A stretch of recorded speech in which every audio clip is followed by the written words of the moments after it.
The race to offer cheaper weight loss drugs is running into some legal limits. Telehealth company Hims & Hers announced a cheaper version of Novo's Wegovy weight loss pill at the beginning of February.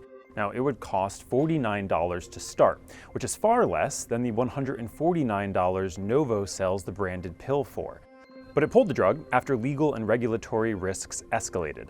Now, legally, they're allowed to create a compounded version of a drug if they are saying they're adjusting the formula for, quote, personalized purposes. A legitimate example would be to mitigate side effects for patients by lowering commercially available dosages. But Novo announced it will sue Hims over patent infringement. Novo argues those compounded versions are no longer justified because semaglutide is no longer in a shortage in the US. Novo also says Hims crossed the line from individualized compounding into what it calls illegal mass compounding, producing standardized versions at scale under the label of personalization. Now, this is one of over 130 federal lawsuits that have been filed by Novo Nordisk nationwide targeting pharmacies, telehealth companies, and others. Hims responded to Novo's complaint, writing on X, "This lawsuit attacks more than just one medication or company. It directly assaults a well-established, vital component of US pharmacy practice that has improved patient care for everything from obesity to infertility to cancer." On top of that, FDA Commissioner Marty Makary has weighed in on the dispute. He wrote on X, "The office will take action against mass marketing of drugs that claim to be the same as the branded FDA-approved drugs." And the FDA has also signaled it could escalate enforcement, including restricting access to key ingredients and referring potential violations to the Department of Justice. If you're in the market of providing healthcare solutions to the public, do so in a transparent way that the American public can rely upon.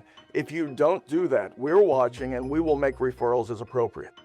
The catch is, legal grounds remain unclear to come after Hims directly on that basis alone. An FDA crackdown sounds like regulators are about to shut down compounding altogether. But, like I said, compounding itself is legal and necessary when it's done for individualized patient needs. Of course, Hims & Hers isn't the only telehealth provider in the game. Ro is one example that folks have referenced as the good actor in this case. They've actually been transitioning a lot of patients from those early compounded drugs when there was a drug shortage to the branded drugs like what Novo Nordisk offers with Wegovy and Ozempic. Compounding pharmacies are a small but visible part of the weight loss drug market, valued at nearly $7 billion in 2025. They don't threaten big pharma's core sales, but regulators could limit their ability to scale and market these drugs going forward. Novo estimates as many as 1.5 million Americans are currently using compounded GLP-1 drugs.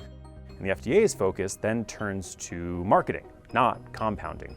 Specifically, mass advertising that makes compounded drugs sound interchangeable with FDA-approved products like Wegovy. And that's why the FDA's warning language has been careful.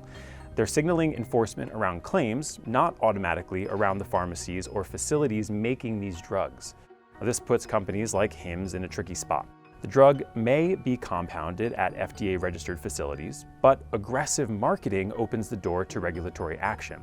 And markets reacted to that uncertainty, with Hims stock declining on Monday after they pulled the oral version of the compound.